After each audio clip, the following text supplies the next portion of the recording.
Welcome, everybody, to our live webinar, 9/11, An Architect's Guide, a three-part series.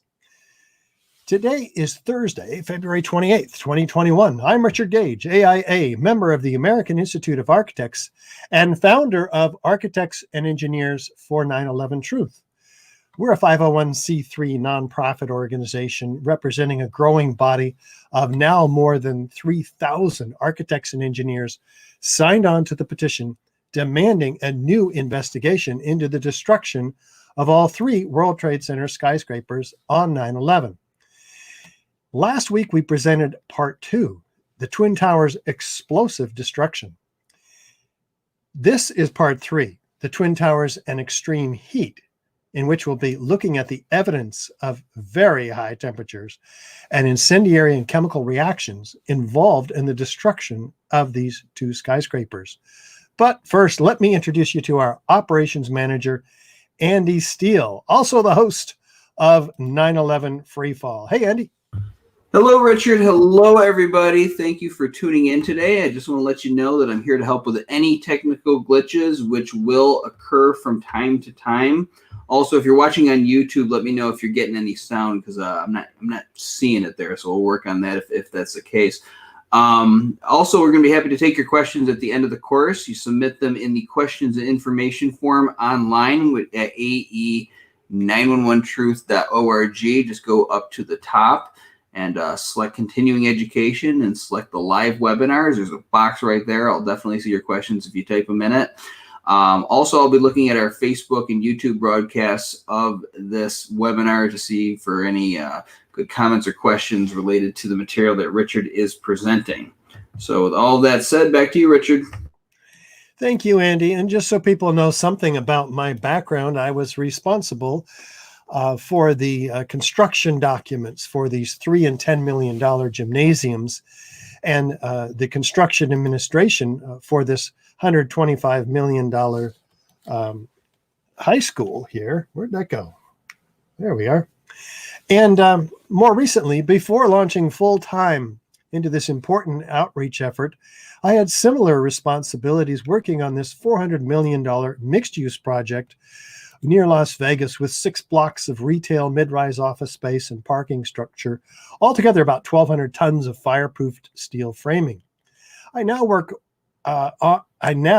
work full-time educating architects like these to understand what really happened at the World Trade Center. Engineers also, of course, and the public and the media and our government officials. We use the material in these courses to do that. So with that said, let's get into it because we do use the scientific method at ae911truth.org. In contrast to NIST, the National Institute of Standards and Technology, who you will see failed in their task assigned to them by Congress to explain these collapses to the American people. We have a question. What brought down the towers? Well, we do some background research, make some observations. How have other towers come down, for instance? We construct a hypothesis. That's our best guess as to how these towers might have come down. We lay out all the rational hypotheses. Maybe the planes were responsible. Maybe the ensuing fire. That's the official story. And then maybe explosions were involved, however, and controlled demolition. We'll be looking at those hypotheses today. But in the scientific method, it's an objective process. We lay out all of the rational hypotheses. We don't exclude any of them based on our, for instance, our financial or our political objectives, which might sway an opinion that is based in science. So we test those with experiments, these hypotheses, analyze the results, draw conclusions. If the hypothesis is corroborated, we report the results in an open, transparent manner so all can build on the body of our work. If it's not corroborated, we go back and we construct a new hypothesis. And that's what we've been about with regard to the Twin Towers last week and this week in this three-part series. until we have a hypothesis that is corroborated by the evidence and so forth. So this is extremely important process. So let's start at the beginning. Let's do some background research. For instance, what are some of the forces that have destroyed high-rise buildings? Well, fire is certainly a destructive force. It hasn't destroyed completely, causing the collapse of any steel frame high-rise building before, but in general, fire is an organic, chaotic process. It burns out an area in roughly 20 minutes or so, moving on looking for fresh new fuel sources. So even NIST acknowledges, by the way, that these fires only persist in any one location in modern skyscrapers for about 20 or 30 minutes, and they move on. And there's good reasons for that, but we'll be looking at later.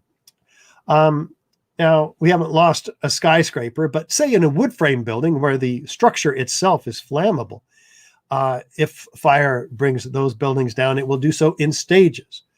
The building will begin to fall over, obeying the laws of entropy. There's not a straight down progressive collapse all the way through the strongest part of the building, the cold, hard, intact structure below.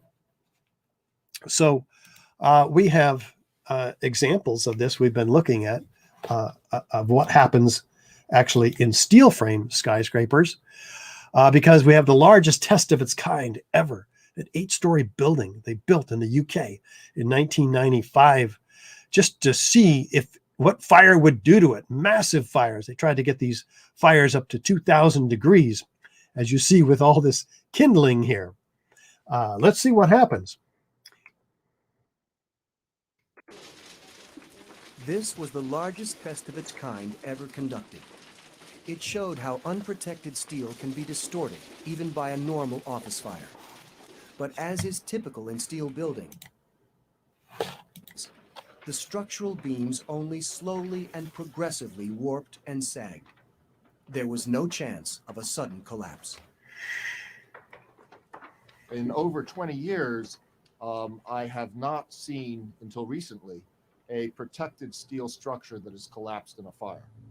Until recently, of course, this fire protection engineer, Jonathan Barnett, who went on to become part of the FEMA team, the first real investigation into these skyscrapers, he's referring to 9/11, when we had not 2, but 3 protected steel structures collapsed essentially in free fall. But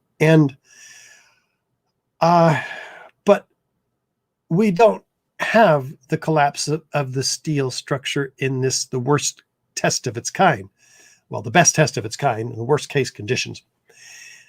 As you can see, even in the portions of the building that were not fireproofed, the steel only warps or sags. We don't have the failure of the connections. And that's extremely important because NIST animates in their computer animations the failure of hundreds of structural steel connections every second. But let's look at buildings that have come down due to natural causes, in this case, earthquakes. We recognize the building as a building. It's certainly damaged, but relatively intact. The columns and beams, in other words, are not severed one from another. The concrete is not pulverized to a fine powder, both of which are features that we'll be looking at, actually, that we did already look at last week in this 3-part series. If you missed it, be sure to catch it on YouTube. Part 2, 9/11, An Architect's Guide. Now, these buildings were blown up.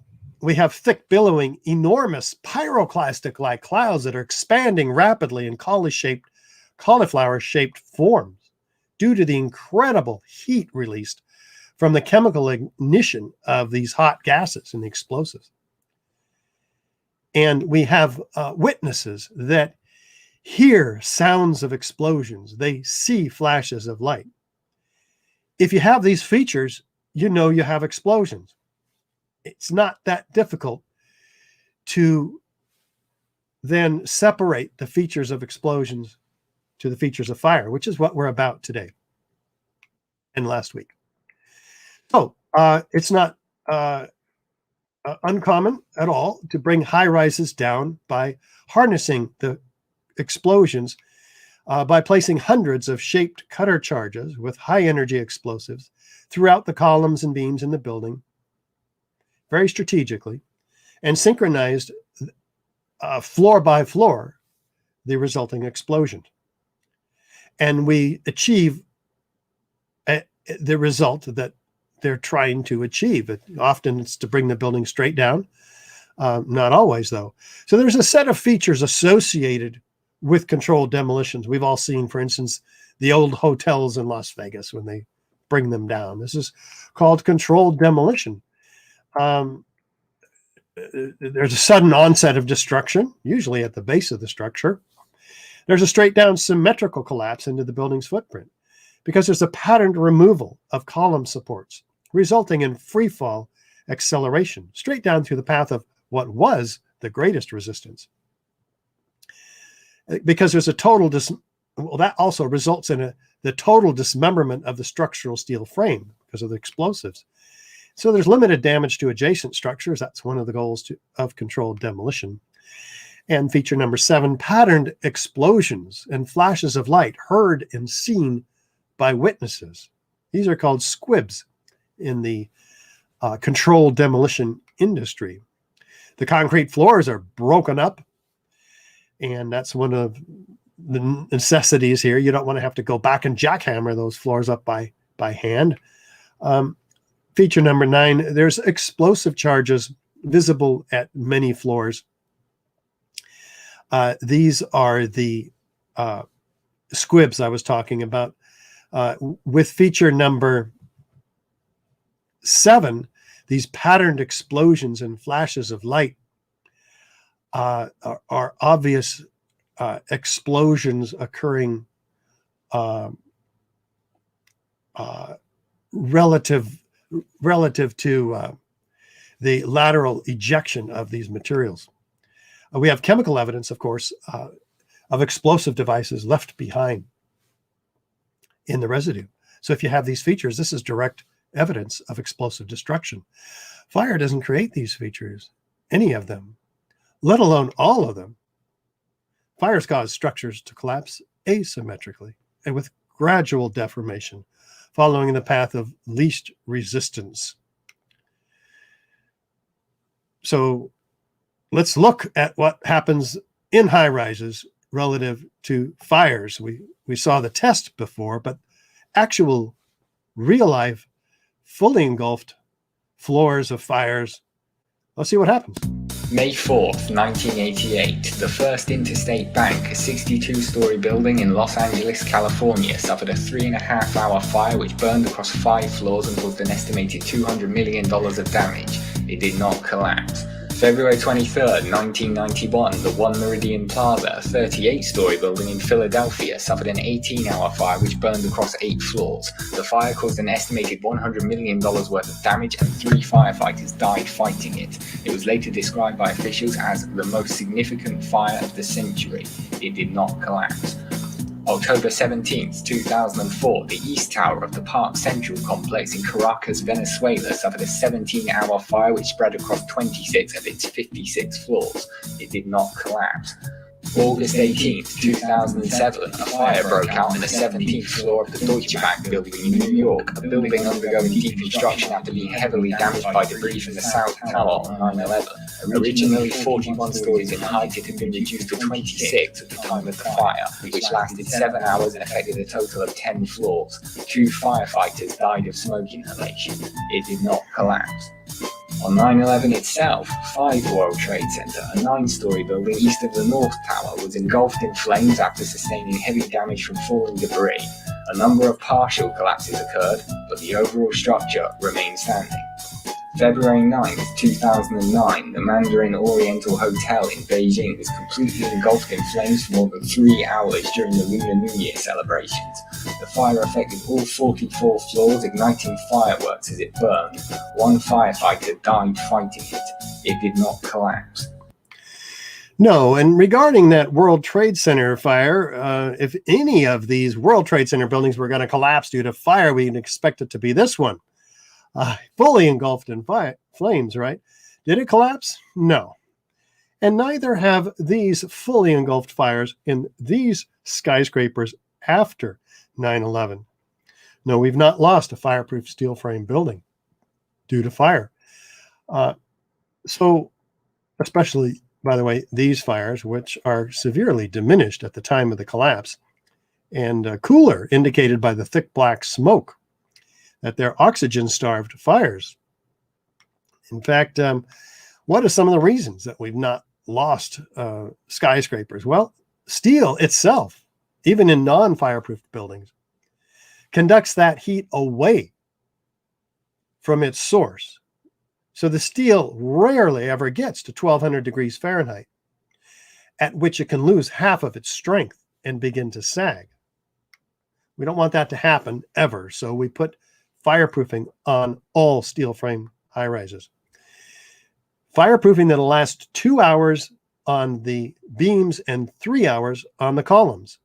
That's a lot more protection than we need for the 20 or 30 minutes that even NIST acknowledges that fires can last in modern fireproof steel frame buildings. So we should be okay. Non-combustible buildings is what we build these buildings out of, not wood, and we don't allow the tenants to bring in content. We also, to keep any fire from ever becoming a problem, sprinkler these buildings.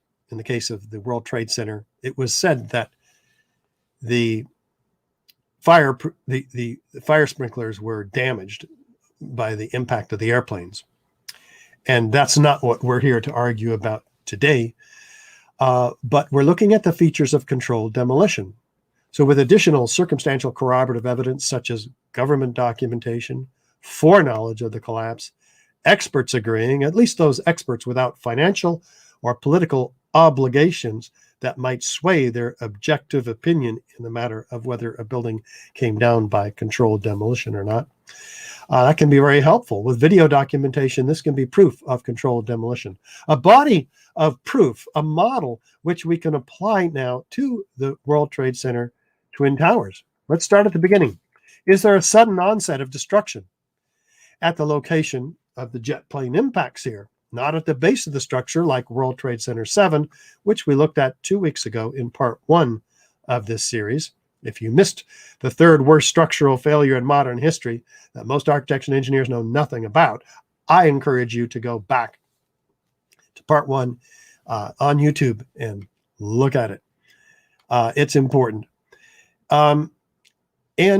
We did look last week in part 2 at the sudden onset. We looked at the patterns of explosions, a straight down symmetrical collapse, the ejections of building materials at the lower floors, the free fall acceleration or near free fall, the total shattering of the structural steel frame, the lateral ejection of these elements 600 feet, 60 miles an hour, the pyroclastic-like clouds of pulverized concrete. All that was direct evidence of destruction with explosives that we looked at last week. Fire doesn't create any of these features either, let alone all of them. What we're going to continue on today is extreme heat. Let's start with these pyroclastic-like clouds, because this is absolutely extraordinary. We go first to National Fire Protection Association Guide 921 for fire and explosion investigation. And we look, and they see, look for thermal effects. What? Yeah, look for large volumes of gas and the large amount of heat released in chemical explosions, causing rapidly expanding plumes of hot gases, like we see coming emitted out of the World Trade Center from beginning to end throughout the course of this fiery, massively heated destruction. Hot clouds, according to the first responders, expanding rapidly and analyzed by physics minded folks at 10 times the volume of the building in just 30 seconds. An incredible source of heat energy is responsible for these. I mean, a whole lot more heat than we have available in these paltry flames at the time of the collapse, which were even then surely put out by the action of the collapsing building itself. So what are we looking for? We're looking for some heat on the order of something like this. And in fact, we find it. Take a look at Massimo Mazzucco's New Pearl Harbor. Possibly the most important unexplained phenomenon at Ground Zero are the extremely high temperatures registered under the rubble for many weeks after the collapses. On September 16, NASA shot these thermographic images of Ground Zero, indicating unusually high temperatures at the base of the 3 collapsed buildings. Despite the heavy rains of September 14th, the hotspots registered peak temperatures of more than 1,300 degrees under the rubble. 10 days later, the fires kept burning. What's to explain, Governor, the smoke that still comes out? There's still fire down below. There is such an incredibly deep pile of rubble, and the tower goes down 5-6 stories underground. But we had ABC crews come back just in the last few minutes and telling us there are still flames coming out of the base of the trade towers. For the rescue workers, this became an additional burden on their already gruesome task. Out still on the rubble, it's still, I believe, 1,100 degrees. The guy's boots just melt within a few hours. On October 8th, the hotspots under the 3 collapsed buildings remained clearly visible. 6 weeks later, as the excavations progressed, the situation seemed only to get worse. Oh, it's unbelievable. And this is 6 weeks later, almost 6 weeks later. And as we get closer to the center of this, it gets hotter and hotter. It's probably 1,500 degrees. We've had some small windows into what we thought was a board at some point, and it looked like an oven. You know, it was just roaring inside. It's just a bright reddish orange color. The consequences of such extreme temperatures were quite visible on the steel that was being extracted from the rubble. The grapplers were pulling stuff out, big sections of iron that were literally on fire on the other end. They would hit the air and burst into flames, which was pretty spooky to see. You would create an air pocket by moving steel, fueling the fires underground. But, you know, these underground fires were just like the fires of hell. If you could make a video of what you perceive hell to look like, from fire shooting up at times, that's what would happen. You would be in the middle of what would look like steel, and then fire just would pop up. Firemen were coming out and ironworkers with their boots literally melting. And then the hose would come over and they would try to put that part out. I got there. Charlie Vichers was a supervisor of removal operations at Ground Zero. From PBS's America Rebuilds page, we read, Vichers' crew picked up 40 to 60-foot-long pieces of steel impaled in the pile, where the bottom 20 feet would be glowing red hot. Vichers said, trucks loaded with steel would pass by, and you could feel the back of your neck burning, standing 20 feet away. In an article called A Dangerous Work Site, the U.S. Department of Labor wrote, underground fires burned at temperatures of 2,000 degrees Fahrenheit. This was confirmed by Mayor Giuliani. There were fires of 2,000 degrees Fahrenheit below the ground. The Journal of the American Society of Safety Engineers wrote, thermal measurements taken by helicopter each day showed underground temperatures ranging from 400 to more than 2,800 degrees Fahrenheit. 8 weeks later, and the fires still had not subsided. You see how this debris is still smoking? That's from the fires that are still burning. 8 weeks later, we still got fires burning. So, I mean, these things are burning. At one point, I think they were about 2,800 degrees. 11 weeks later, and the fires kept burning. As recently as the end of November, it was still 1,100 degrees down underneath the rubble. As November turned into December, ice was noticed in the mornings above the ground, but the debris underneath was still smoldering. The weird thing was it was very cold when we were up there. I believe it was in the middle of the winter, but the ground wasn't frozen. The ground kind of like bubbled underneath your feet, which was kind of strange to me. It took until December 19, more than 3 months after the collapses, for the last underground fire to be extinguished. And these other engineers and firefighters, the red hot steel being pulled deep within the pile, says David Scott, structural engineer with Arup Associates. It was dripping from the molten steel, says this firefighter. The president of the cleanup company, Peter Tully, says, saw pools of literally molten steel. Seeing the molten steel, uncovering red hot metal beams. The reason we're talking about all of this phenomena is because there is no way possible for office fires or jet fuel, as you'll see, to create anywhere near these temperatures. That's not debatable. Ranging from molten metal, which was still red hot weeks after the event, molten steel at the heart of the tower's remains, streams of molten metal that leaked down from the hot cores and flowed down, metal dripping from a beam, molten steel beams. The end of the beam would be dripping with molten steel. Mark Loiseau, president of one of the cleanup companies, specifically Controlled Demolition, Inc. Molten steel was encountered primarily during the excavation of debris. There are videotape and photos of the molten steel being dipped out by the buckets of the excavators. And who says this? A little river of steel flowing. Leslie Robertson, the World Trade Center structural engineer himself, and his associate, Richard Garlock. The debris past the columns was red hot, molten, running, like you see pouring out of the South Tower minutes prior to its collapse in this clip. Yellow, hot, liquid, molten metal. NIST said this had to be melted airplane. Well, molten aluminum looks silvery in daylight conditions. It's not glowing yellow and white hot like you see here in this material pouring out of the crab claw excavator. The concrete is melting, pouring, wrapping itself around this handgun. It's currently at the Police Museum in New York. It says fire temperatures were so intense that concrete melted like lava around everything in its path. I didn't even know concrete could melt. It takes 3,200 degrees Fahrenheit to melt concrete.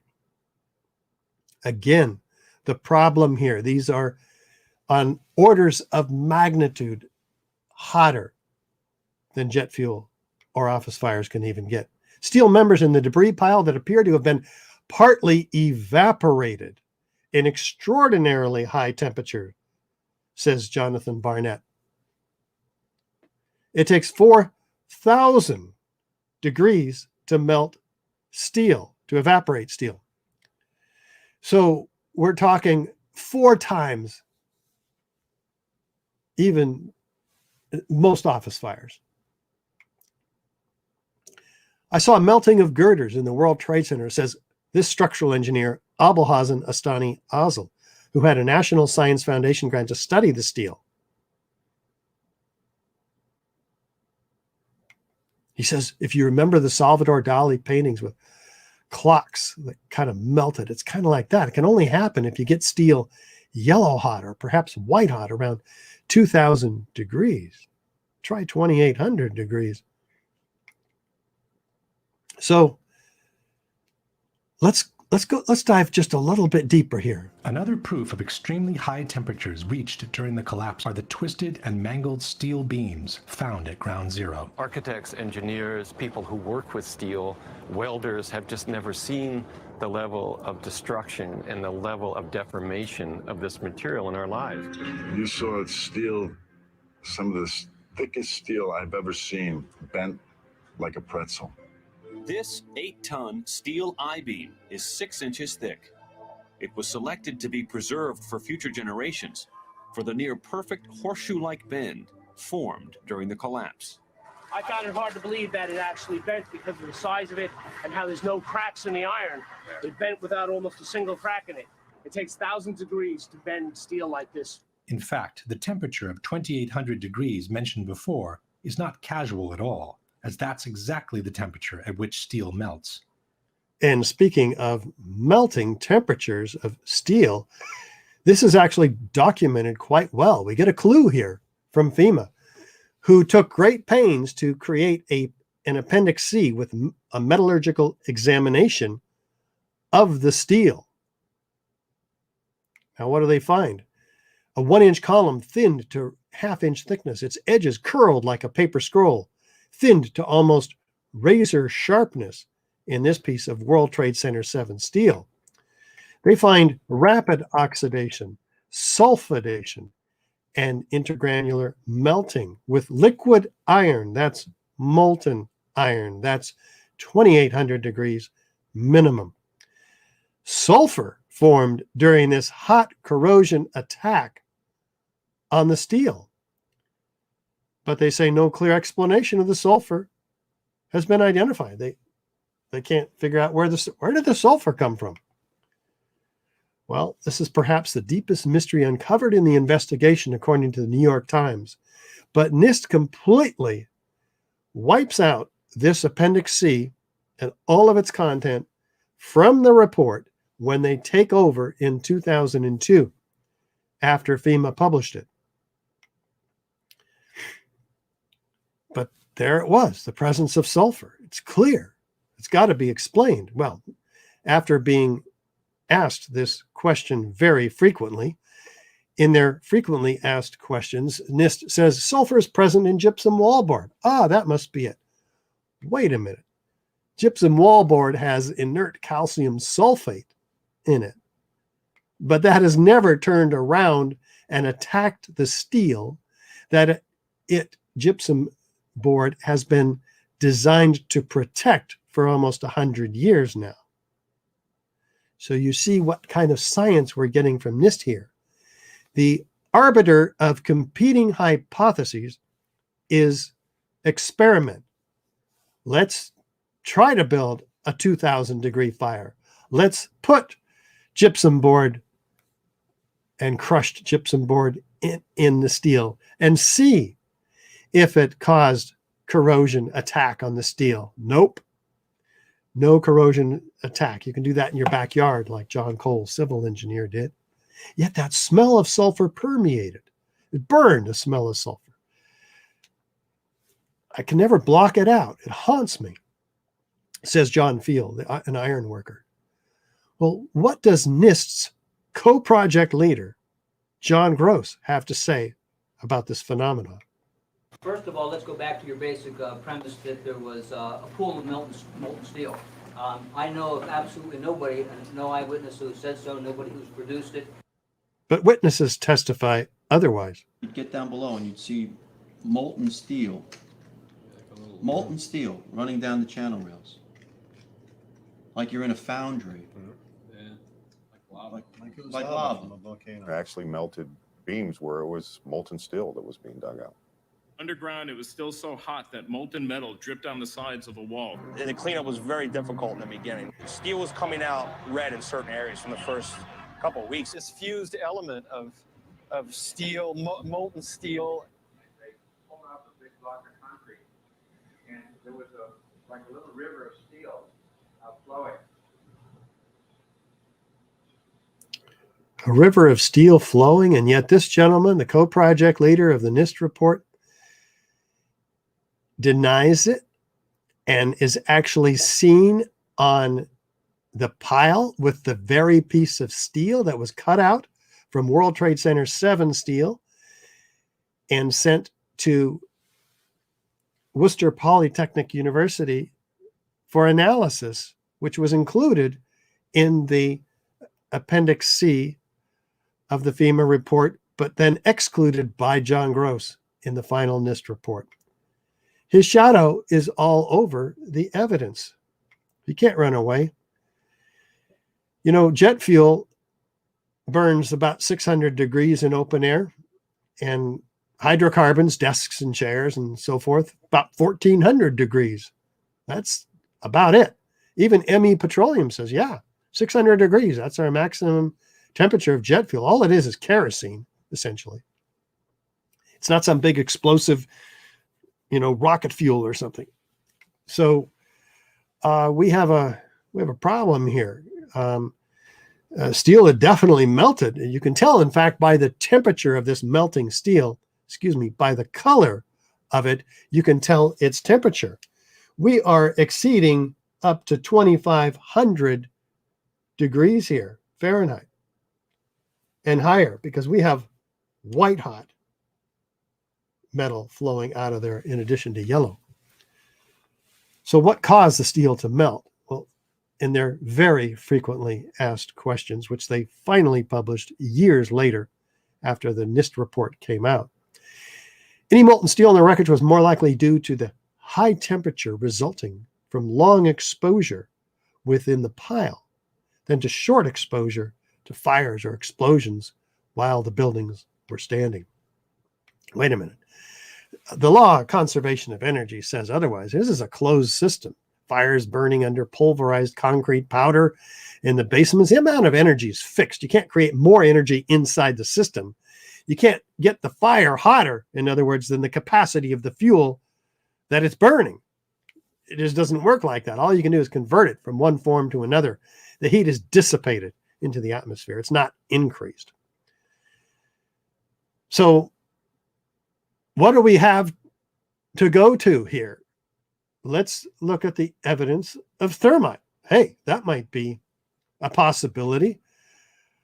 Could thermite have produced all that molten metal and all that heat? Well, what is thermite anyway? An incendiary used by the military, thermite is a compound of iron oxide and aluminum, which when ignited sustains an extreme heat reaction, creating molten iron.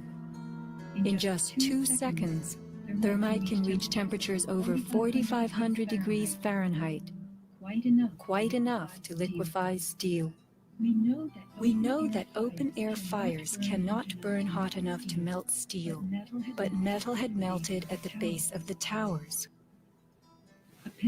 Appendix C of the FEMA report describes sulfur residues on the World Trade Center steel. The New York Times called this the deepest mystery of all. Sulfur slightly lowers the melting point of iron, and iron oxide and iron sulfide had formed on the surface of the structural steel. Sulfur used with thermite is called thermate, producing even faster results. Maybe we're getting somewhere here, because if thermate were used, it would explain the incredible temperatures that we see at the World Trade Center. 4,000 degree is Fahrenheit is what it's producing. It would explain the elemental iron that you're going to see a lot of proof for in a moment. We haven't used iron in our skyscrapers for 100 years or so. So where did all of the iron come from?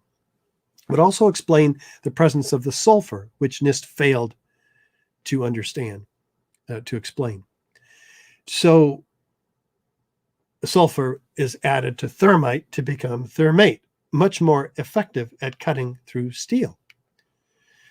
So let's go back to the National Fire Protection Association, which NIST helped to actually produce. Did they follow it? No.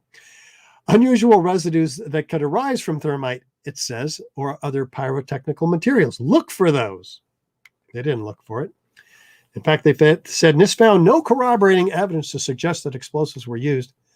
But a year later, when pressed, they finally admit in writing, NIST did not test for the presence of explosive residues.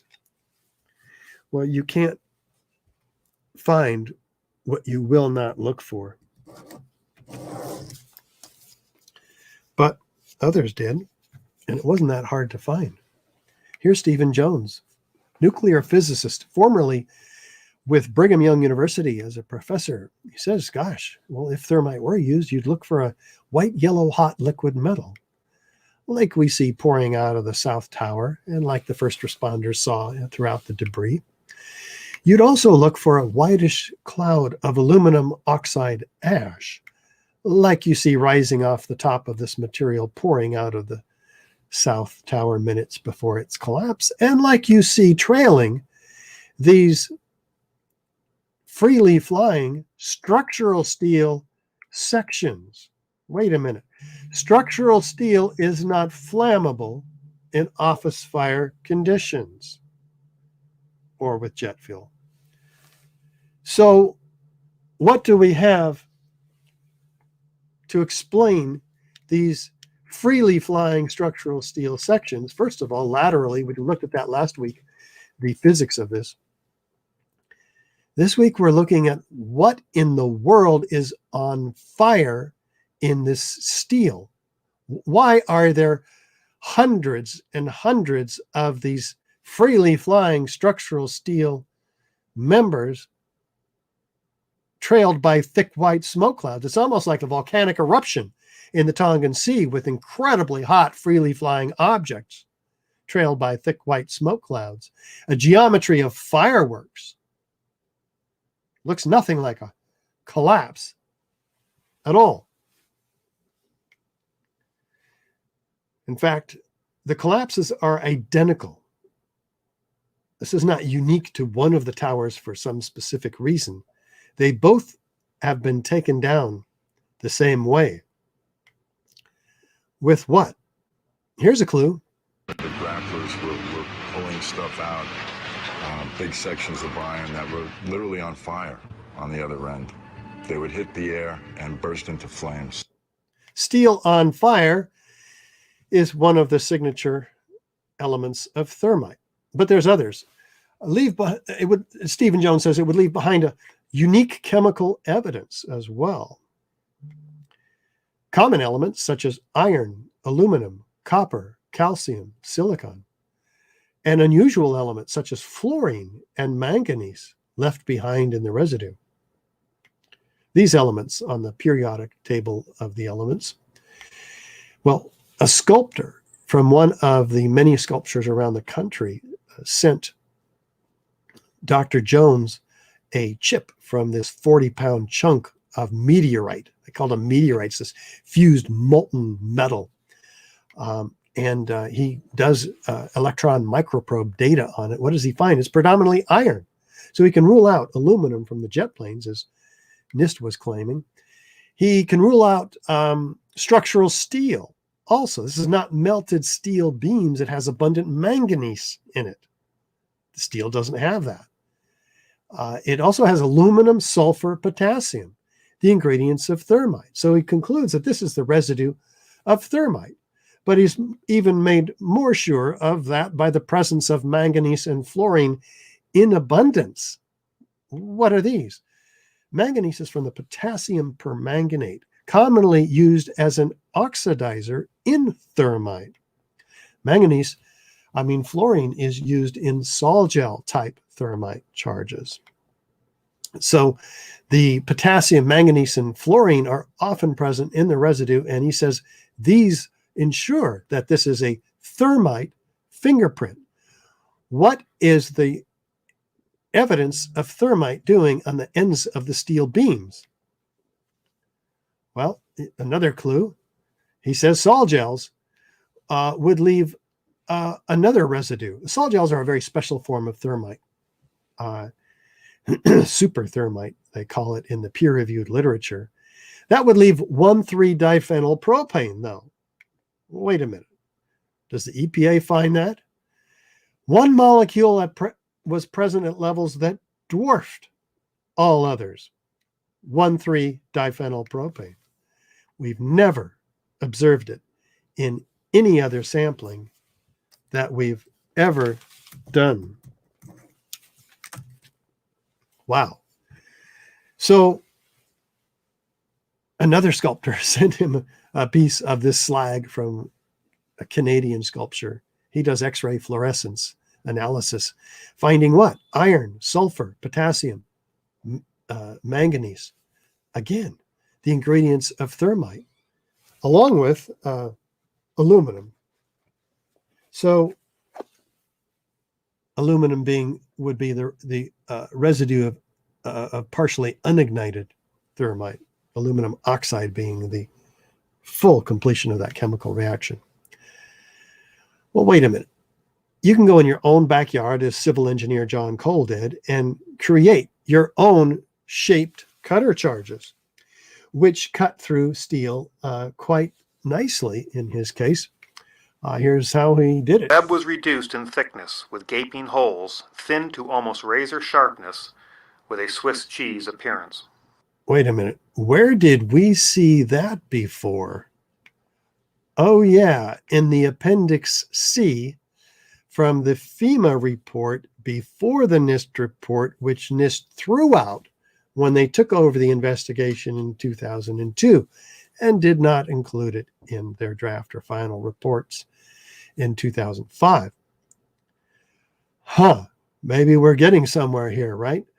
Well, there are much more sophisticated devices than John Cole made that were patented in 1999 prior to 2001, which use thermite to project molten iron in hundreds of milliseconds, much more effective at cutting through greater thicknesses of steel, which may be required. I mean, we had 4-inch thick slabs of steel at the base of the Twin Towers.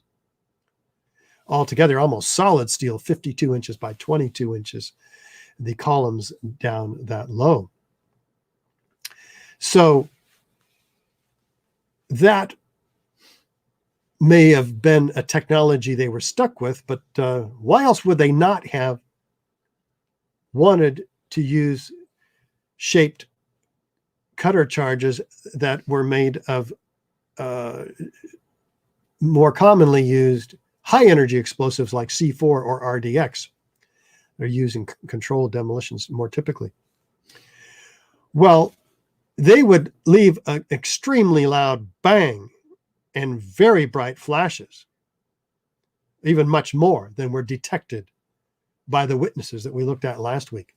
So they would surely want to avoid that audio and visual signature.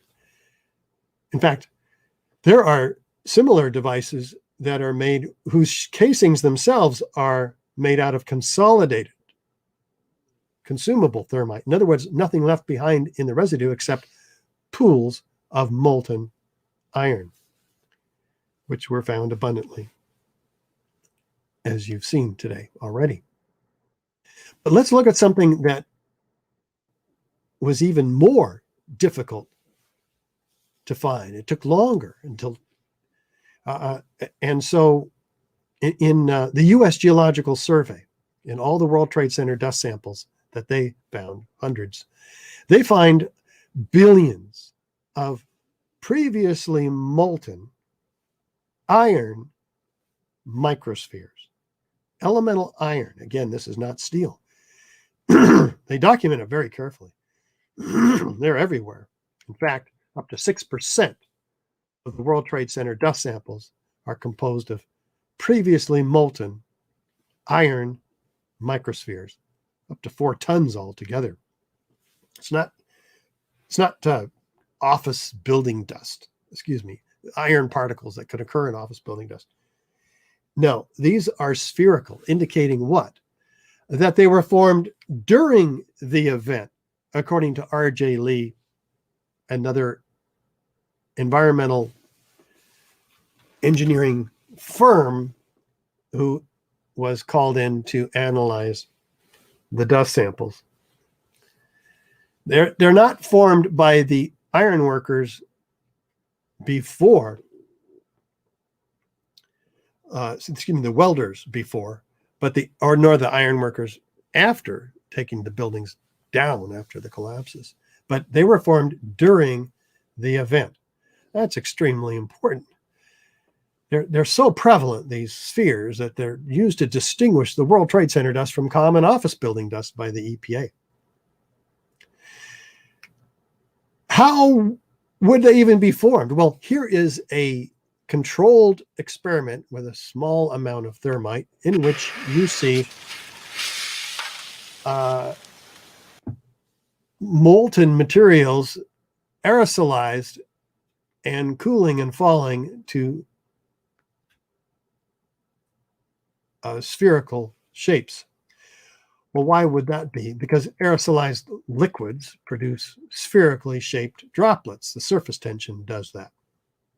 So that's what we get in raindrops, for instance, and of course mists from misters of water. Could that explain, in this extremely high heat event, as documented by the by the first responders who are running from this heat? I'm just going to make a note here.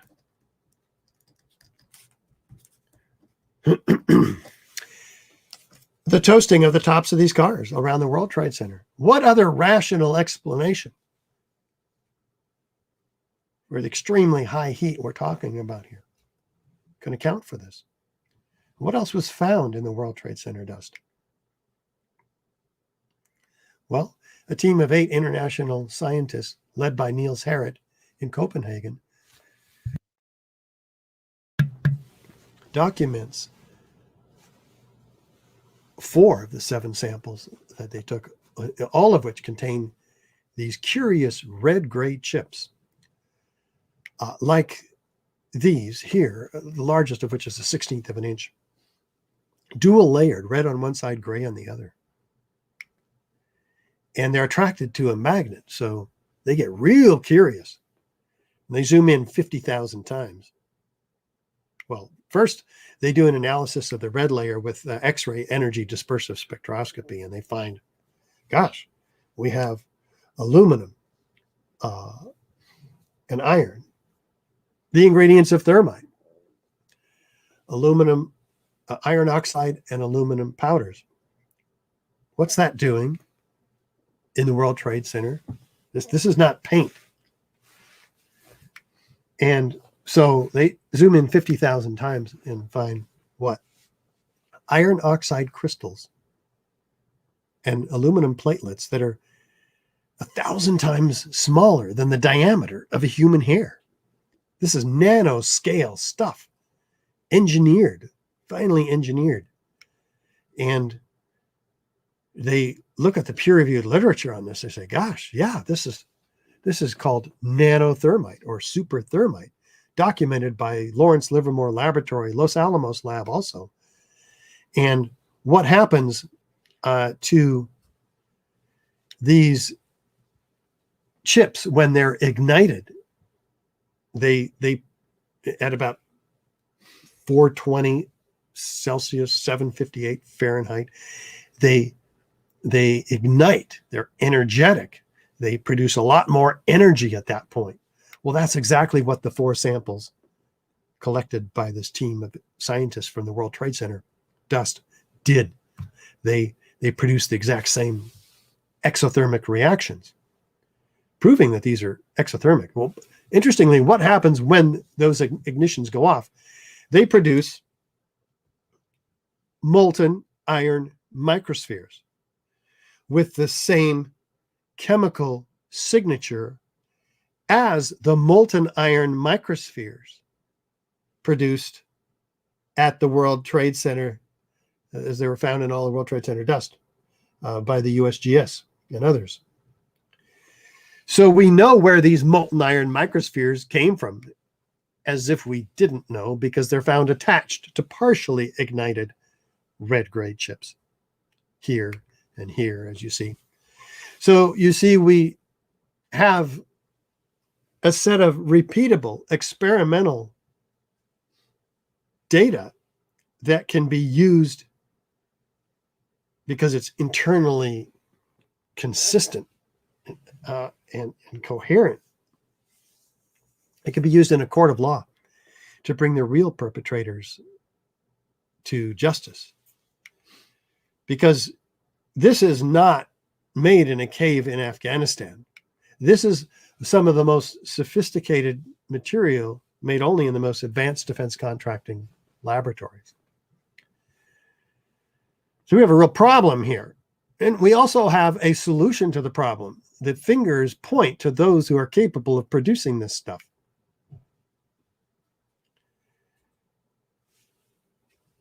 And they haven't even been looked for, even though we've been talking about this peer-reviewed paper in the Bentham Open Chemical Physics Journal for over how many years now? Since 2009.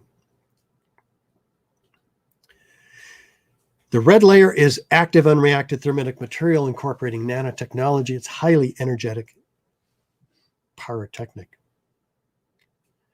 So even in just what we've looked at today with features 8, 9, and 10, this is also direct evidence of destruction with incendiaries, which are different from explosives, actually. Incendiaries work by means of heat, extreme heat. They destroy metal. Explosives work by knocking things over or cutting through things by force. But fire doesn't create either one of these, isn't capable of matching the destructive capability of these two destructive forces or components. So especially these fires, right, diminished at the time of the collapse, indicated by the thick black smoke. They're oxygen starved and cooler. Even the FLIR videos show a maximum of a couple of 100 degrees Fahrenheit. And that's all these fires are, even double that, 400 or 500 degrees. These are very cool fires compared to the 2,800 degrees it takes to begin to melt steel. Let's go to the experts. What do they say? Here's one of 100 structural engineers signed on to the petition at AE 9/11 Truth, demanding a new investigation. Why? Well, he says it doesn't look anything like a heat-induced gravitational collapse mechanism.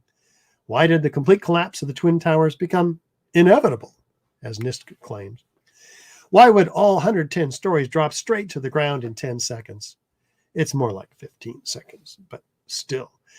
Pulverizing the contents to dust and twisted steel. This fire protection engineer says the fires were very weak. NIST reports confirm that the temperatures were low, the steel temperatures in the fire.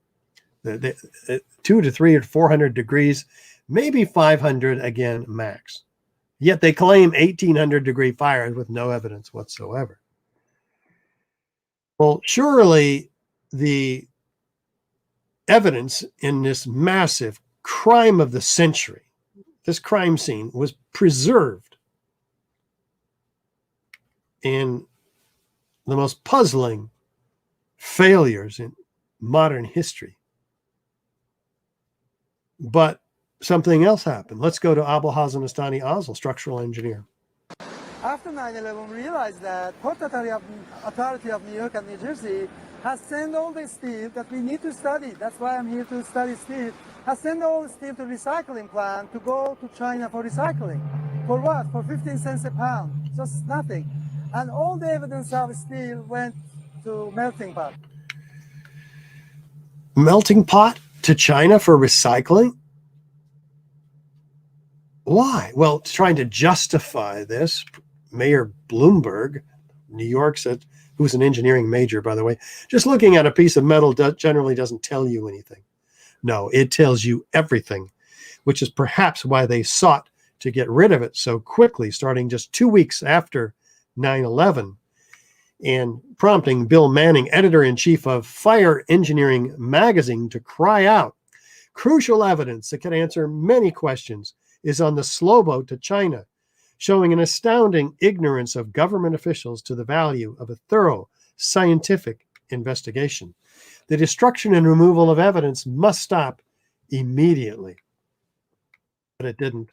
And easily the largest and most perplexing structural failures in history. We have 400 trucks per day loaded with steel taken to the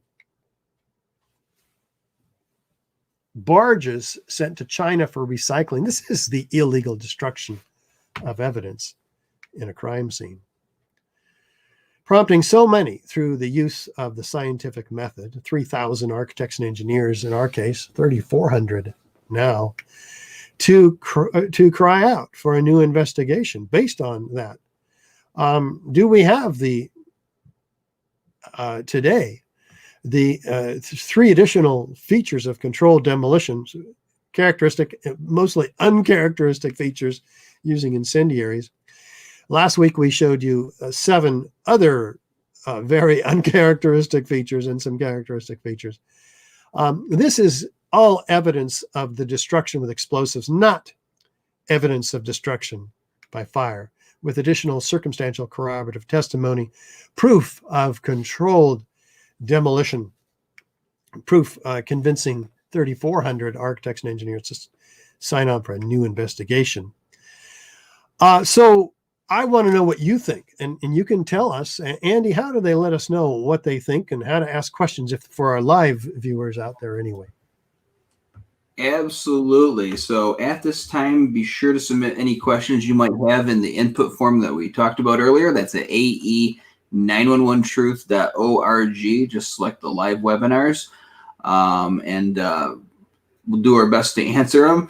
In the meantime, we're going to tell you about some of the ways that you can get involved. If now that you're informed, you agree this evidence is quite compelling and warrants a new investigation. Right on. And while you're there, subscribe to our newsletter. It takes a minute to put your name and your email in there. We'll give you a couple of times a month the latest evidence we're putting together, the latest efforts we're making toward getting a real investigation, and the successes and the projects we have that you can help us with. We want you to get informed also. We have an incredible website full of evidence in our evidence section. More videos, a lot more videos, a lot more papers, technical papers, and so forth. And sign the petition while you're there. You can, even if you're not an architect or engineer, you can support them. 20,000 others we have supporting those 3,000 architects and engineers. And if you want, we encourage you to help us. We don't get government funding, corporate funding. We only have you to help us to keep going. We have a handful of staff. We can't do it without you. So please donate to AE911 Truth while you're here on our website, and become a member. Also, you can, for as little as a cup of coffee a month, you can join the family of sustaining supporters of AE911 Truth. If you can't do that, at least come and volunteer with us. Are there opportunities for that, Andy? There always are, and we always need people to help us out with the various things that need to get done around here to get this message out to as many people as possible. The great news is that we got jobs for people of all different personality types, whether you like to talk to people or whether you don't. There's something that you can do to help out. This is an ongoing information war effort here to get ahead of the official story, and I think we've already won that now. It's just getting past the tremendous brick wall of media and government censorship on this issue and refusal to do anything. But there's things that the people can do, and history has proven it time and time again. You can be part of that important effort. And here's the great thing about it, is that it doesn't always have to be a full-time thing too. So if you got other things going on in your life, you can only help out every once in a while. Trust me, we can use that help. So the first step is go to ae911truth.org. Fill out a very short form, and you'll leave your number, and we'll get in touch with you within a few days and get you started. Right on. And by the way, there's things you can do on your own too. A lot of people like to work alone. Call for a new investigation. Reach out to your elected representatives, television, radio, newspaper also. Tell everybody you know, every architect and engineer that you can find. Send the ae911truth.org link to them. Screen the DVDs and invite them, or give them the DVD that are available in our store. I'll show you one example. Share the brochures with people everybody needs to know about 9/11. I mean, what are you going to do? You're going to go through life omitting opportunities to bring the light to your friends because you're afraid of what they might think? Well, blame it on us. Here's 3,000 architects and engineers. What do you think? Are they conspiracy theorists? Use our 25,000 years of combined technical credibility. Put it to use for you. That's why we're here. Send the finite element modeling analysis that we paid through your donations. Thank you very much to the University of Alaska to produce a 130-page report, completely ripping the rug out from underneath the NIST report, invalidating their results completely, exposing the fraud of the NIST report. Yeah, this is one of the top forensic structural engineers in the country. And they modeled this building, and they came up with a very different result from what the NIST report came up with. They found the fire, for instance, did not cause the collapse of World Trade Center 7. And it didn't experience a progressive collapse. It was actually a global collapse caused by the near simultaneous failure of all of its columns. What can do that? Well, that's why we have educated 75,000 engineers around the country, again, with your support. All of this is with your support.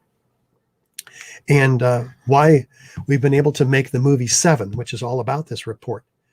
And we want you to get that now. It's available on our store now, just like yesterday, finally. So you can purchase the DVDs and you can hand them out to structural engineers, elected representatives, media representatives, and just show people in general. Nobody looks at the collapse of Building 7, especially this film, which is extremely well done, cinematic, composer,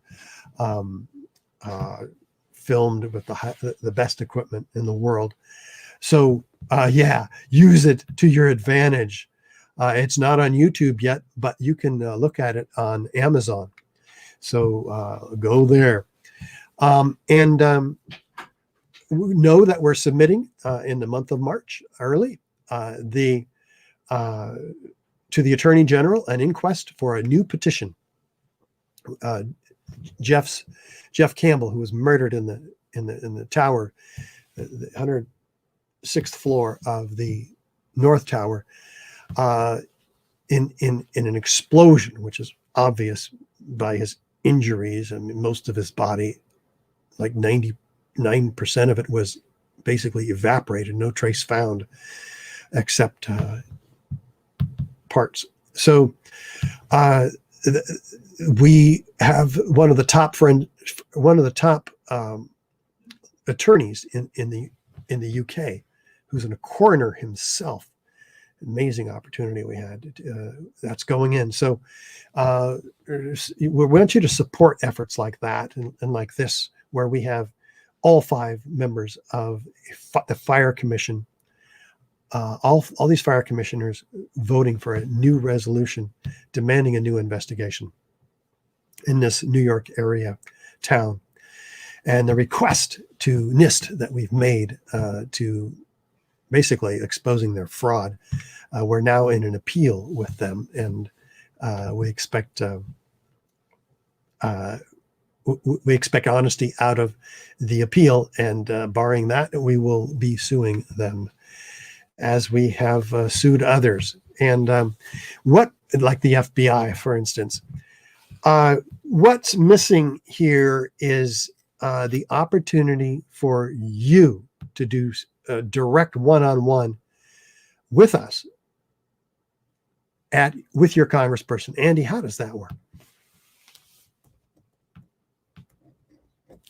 Can everybody hear me now? Yeah, you are. Yeah. Beautiful. All right. So yeah, this is important because this is where the road to justice leads to, is Congress.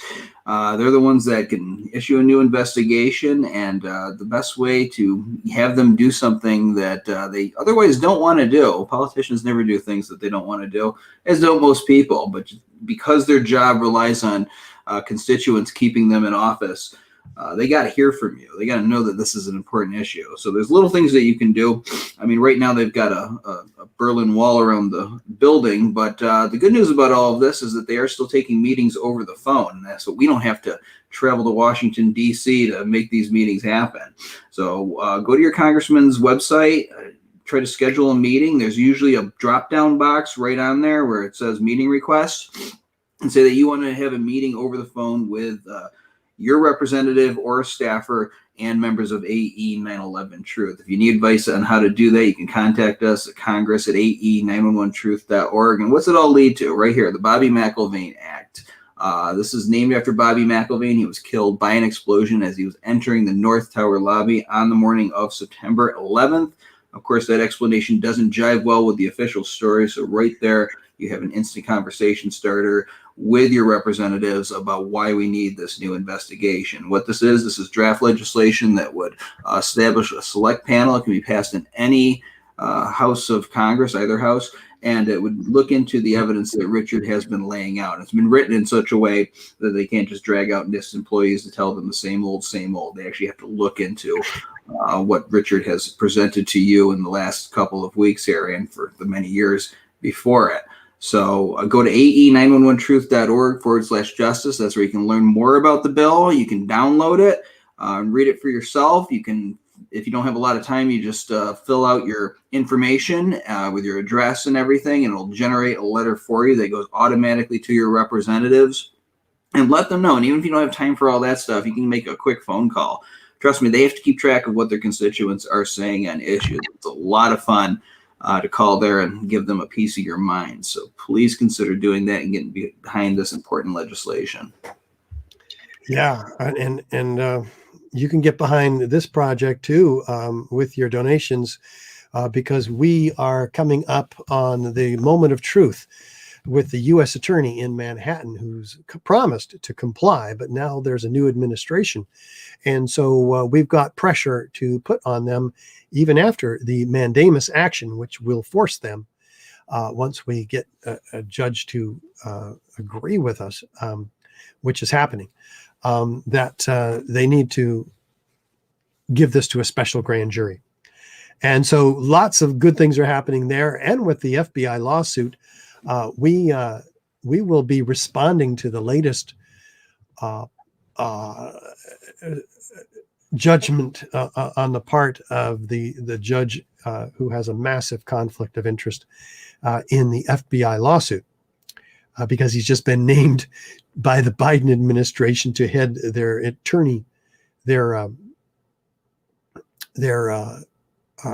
Justice Department, the Attorney General of the U.S. Altogether.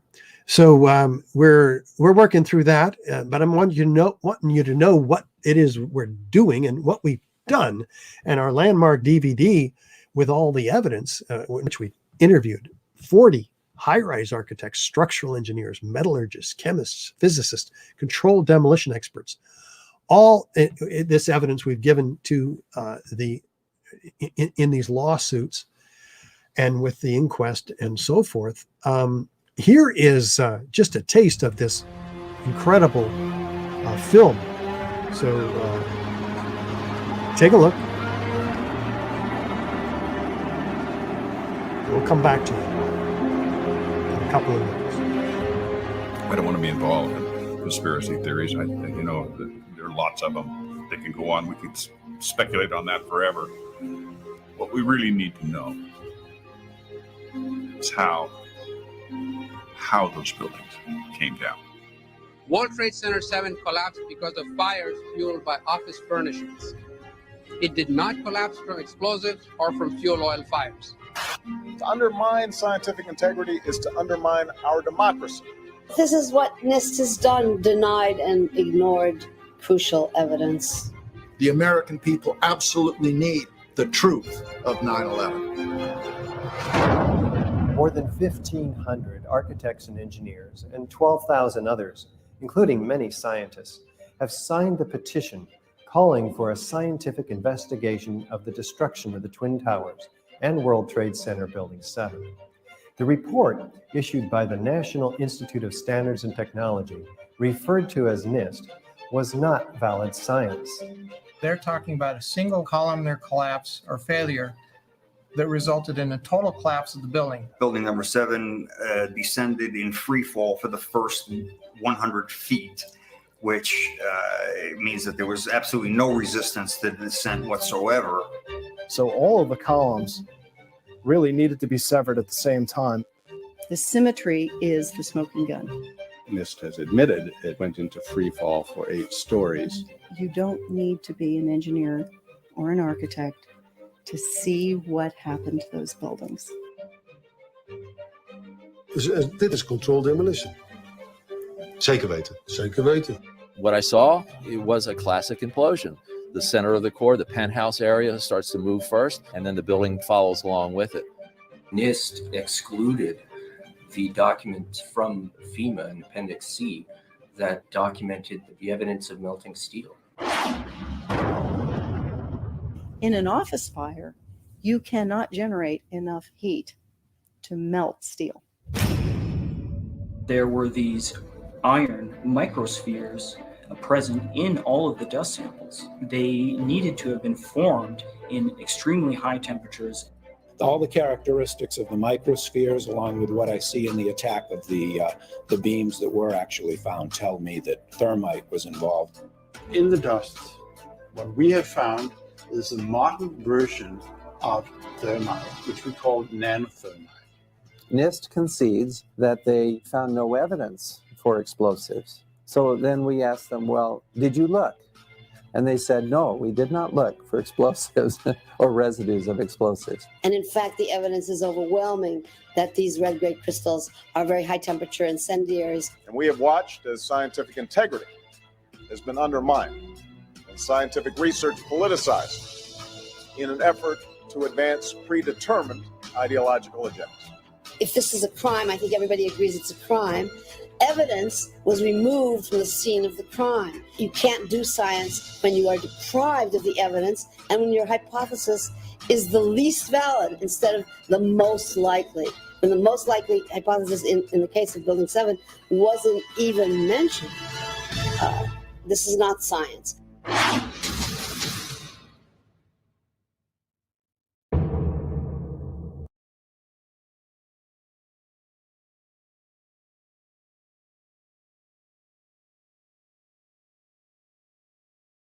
Oh, Richard, we can't hear you.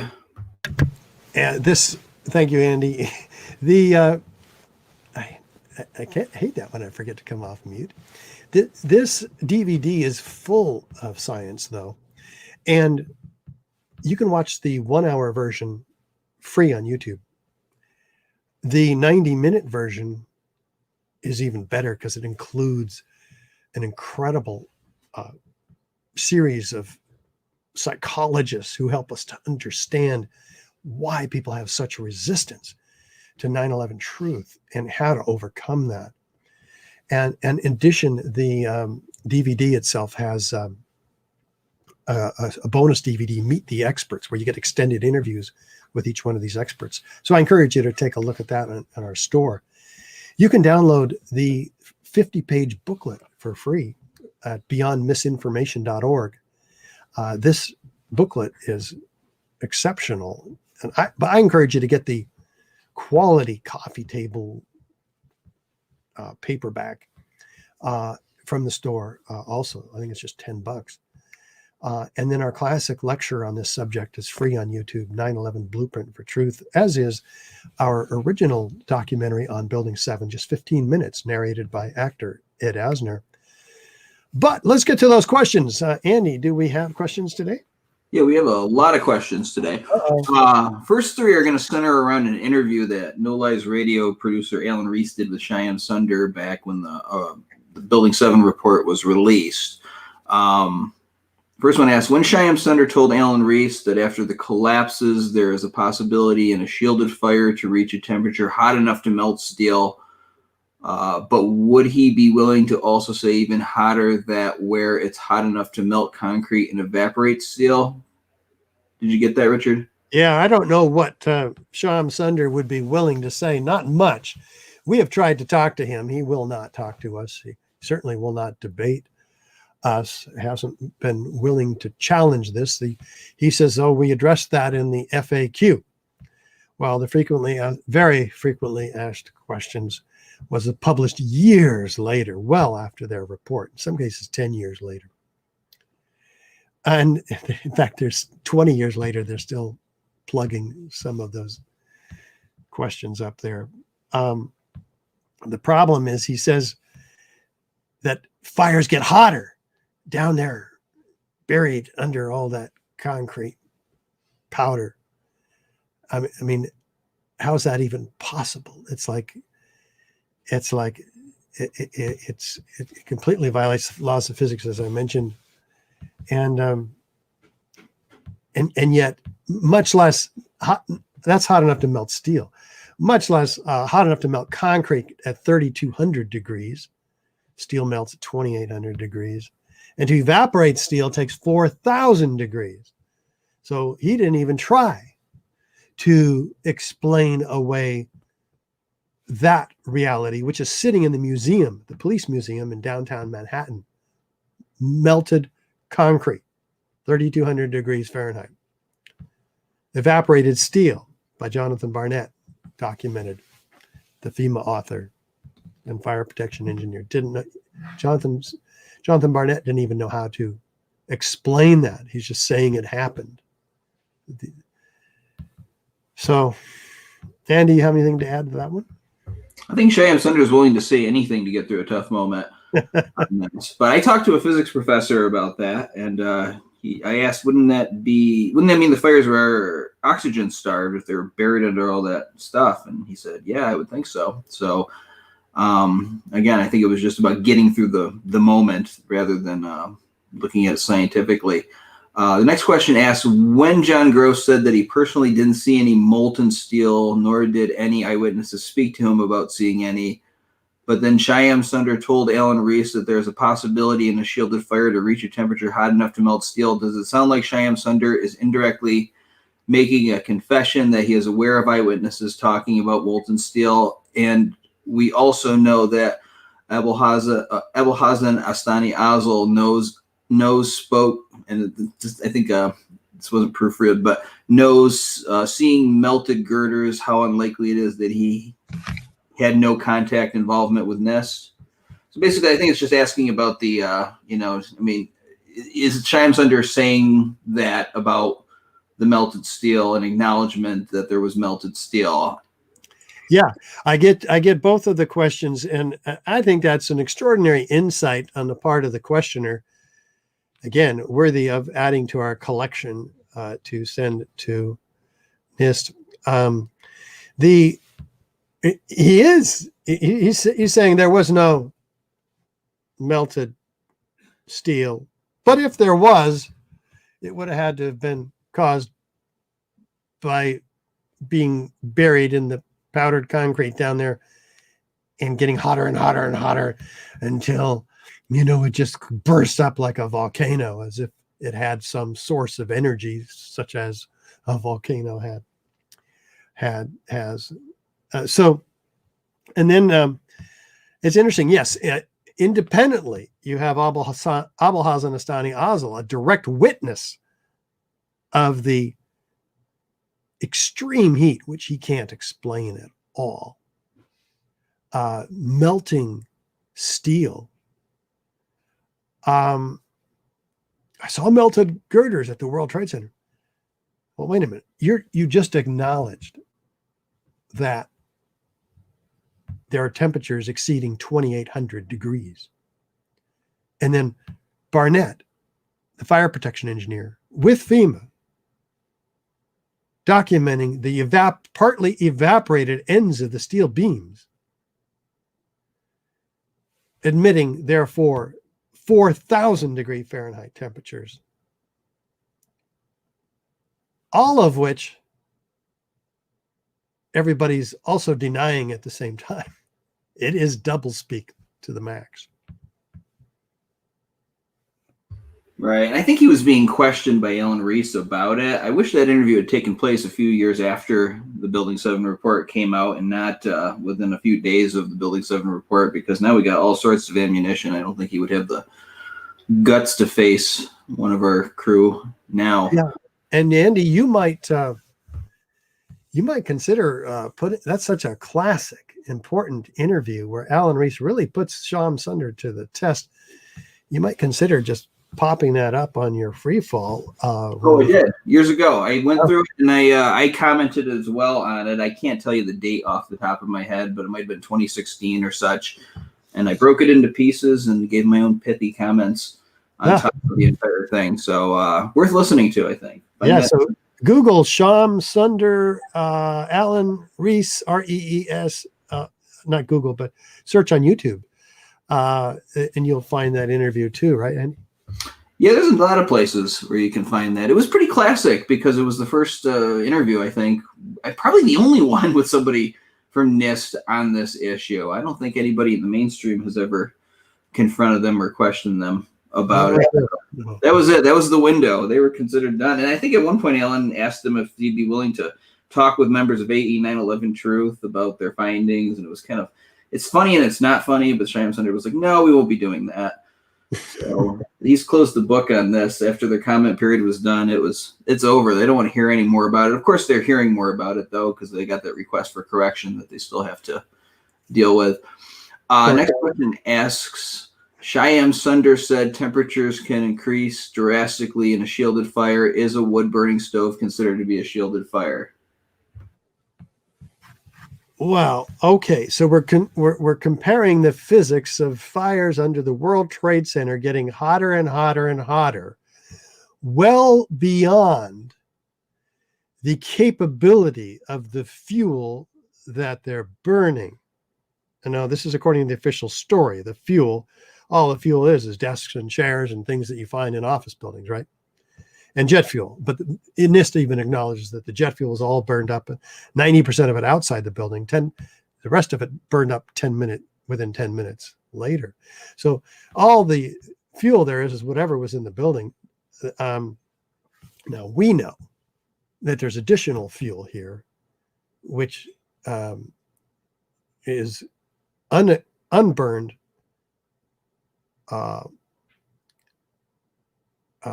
thermite and nano-thermite. So we know what could keep those fires burning longer. But that aside, and staying in context of the official story, those fires are just going to diminish in size, not increase in size, unless they have more fuel to burn. But the capacity of those fuels, which are hydrocarbons, even with jet fuel, is only 600 degrees. You can open air, according to the manufacturer themselves, ME Petroleum. And desks and chairs, maybe 1400 degrees. I mean, that's it. So how are we going to get 2800 degree temperatures out of that? You can't. Now, the wood fire stove analogy is ideal conditions, right? You've got the hottest fire you can burn in there. You're still only getting up to maybe 1800 degrees in that very specifically engineered environment.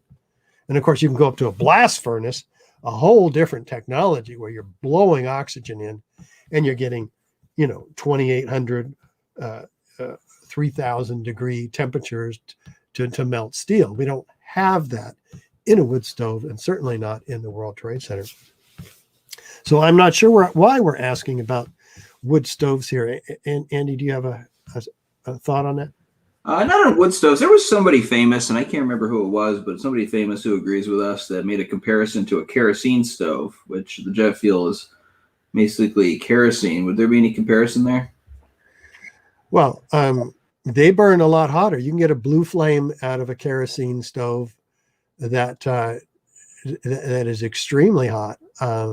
But we don't have A, jet fuel in the basements of the World Trade Center after the collapse. B, we don't have the technology of a kerosene stove down there either. So that's not going to happen. The temperatures, the fuel is just going to burn out like it ultimately did. Now, it took 3 months to burn out, even after the firefighters described they put a lake of water down there to try to get these fires out, and they still couldn't. Well, thermite has its own source of oxygen. It burns underwater. So that's certainly a possibility to describe the persistence of these fires, particularly underwater, but even especially outside of water. If there are many tons of thermite and thermate materials that are still remain unignited, and that's been proven. I think they estimated up to 4 tons of unignited thermite chips in all the World Trade Center dust, this team of 8 scientists. So you have a lot of that available to be burnt down in the pile still, which could, I think, is a reason for the persistence of the fires. That's speculation, but the official story even denies, of course, that there was any thermitic materials at all. But they have no explanation for the incredible persistence of these fires or the incredible heat. Okay. Next series of questions are just general AE questions. I got a lot of questions from various sources asking about the 20th anniversary, and we don't have any plans yet. Doesn't mean we're not going to, but we got to see what's going on in the world. We couldn't have any kind of gatherings last year for obvious reasons, and we got to see what's going to happen. Unfortunately, this situation right now, you never know what's going to happen from one week to the next, but we will likely do something. So that's the answer. And I can say we have a big surprise this year. That's all we're going to say right now. Yeah. All right. Next one asks when the University of Alaska Fairbanks study of the collapsed WTC-7 documentary will be released. I think they're talking about 7. Well, that was released last September. So or March and even a year ago. So I'm not sure what the question is actually asking, but if you didn't know that, I'm sorry you didn't get, I encourage you to sign on to our email list so that you can be kept up to date, everybody listening right now, with all of our important projects, such as the Halsey study, which the draft report came out a year ago, and the final report half a year ago. We've been sending it out to every architect and engineer, well, every engineer specifically. All the engineering universities are getting the report mailed to them. So all the universities that have a civil engineering degree. So do you have any more insight on that question, Andy? I mean, yeah, the documentary was released already, and it should be available. Let's see, because I know that we're taking orders for it right now. Oh. Yeah, exactly. It's right on our store. Sorry about that. I didn't see the word documentary there. My apologies. You go ahead and tell them about the documentary. Yeah, no, go right to our store right now, and you can buy it because I was helping process orders earlier, so I knew that was out. It's $15 on our website, and it's the first DVD there because it's the newest. So you can buy it and own it. Yeah, it's great. 45 minutes of and he doesn't come out and say controlled demolition, but there's no other alternative for all the columns being destroyed at once. So it's understated, and but it makes the point. Okay, our last question says, Richard, I know you're a busy man and I appreciate the effort. I find the number of people who have signed the petition is surprisingly low. Could you make a video demonstrating the process, please? If I can comment on that. First of all, Richard will talk about the low number in a moment, address that issue. In terms of filling out the petition, it should be a pretty straightforward process. We do vet everybody that signs that petition. If it's a member of the general public, there's one process, and if it's an architect or an engineer, there's another process.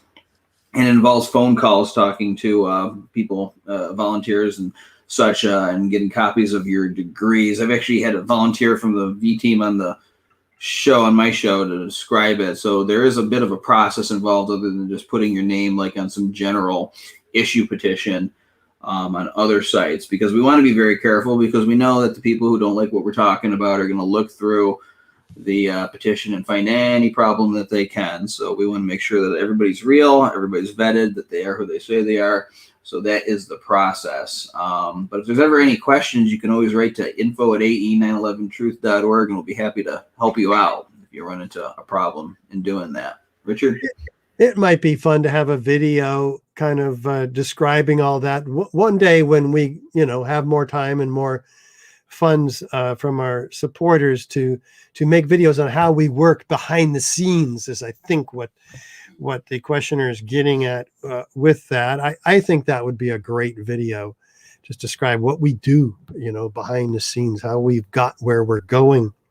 We do have 3,400 architects and engineers signed on to the petition. Yeah, I would love 10,000 or 20,000 or 100,000. That would be great. We're doing everything we can to get out there. We have every day architects and engineers come by. Our verifiers send me copies. It's so exciting to see all these new ones. But that number is on an upward trajectory, obviously. So we sent 75,000 postcards to 75,000 civil and structural engineers for that reason. We want them to sign our petition. We want them to be aware of the Halsey study. We want them to see the new documentary 7. Yeah, we're doing everything that we can. And the 20th anniversary gives us another opportunity because there'll be unparalleled focus on the World Trade Center disaster at that time.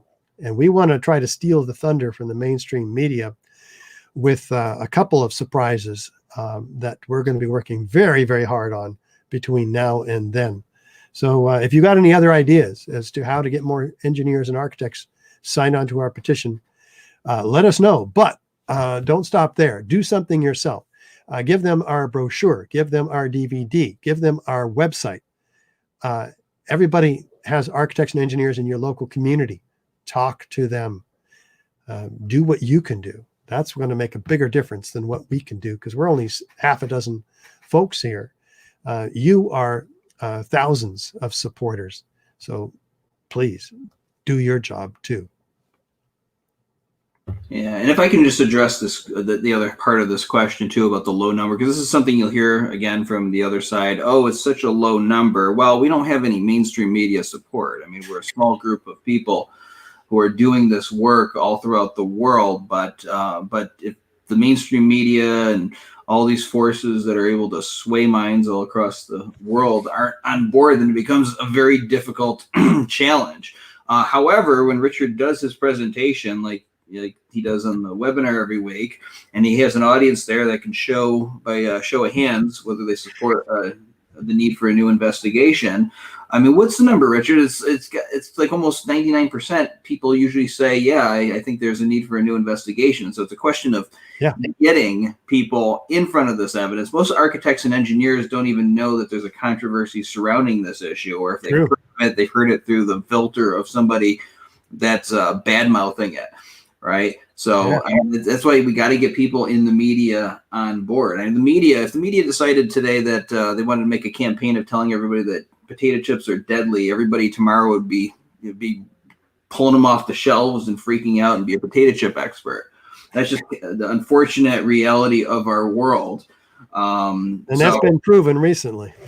Yeah, exactly. So it just takes those media people to jerk the chains of the American public to get everybody on board. So we got to do our outreach to journalists as well. And anytime you see information, like we put out a study, go ahead and forward it to your favorite journalists. We don't know who they all are. We have our list, but there's plenty of them out there. Go ahead and forward it to them and just say, have you seen this? That's all you got to say. That'll incline them to look at it further. Also, guess how many engineers and architects have signed on to the official story? About 3 or 4 or 5 dozen. That's it. The rest of them, no comment from. They just simply believe what they've been told. They are not signed on, their reputation staked like our 3,400 architects and engineers. They don't stake their reputation on the official story. They just go, oh gosh, like I did for 4 years. Must be true. That's what they told us. Yeah, that's not an active proponent of a position at all. So we're far ahead of the game if you want to compare signatures. Exactly. They're no different than anybody else. That's true. All right. So that is it for my part. So thank you, everybody. And I'll turn it back over to Richard. Yeah, we've been looking at part 3 here again, the Twin Towers and extreme heat. Last week, we presented part 2, the Twin Towers and explosive destruction. And guess what? It all starts again in March, the first Thursday of the month, 1 p.m. with part 1, World Trade Center building, the 3rd tower that came down. If you don't know anything about that, you've got to see this. I mean, here's a 47-story skyscraper that collapses after witnesses hear explosions straight down uniformly, symmetrically into its own footprint in under 7 seconds at free fall acceleration, as fast as a bowling ball falling out of the sky. So yeah, and they tell us it came down by fire. So we go into that in depth. So until then, I'd like to thank everybody, and especially Andy, for all the help today. And we'll see you guys in the first Thursday in March. Okay, 1 p.m. Pacific. See you then. Bye for now.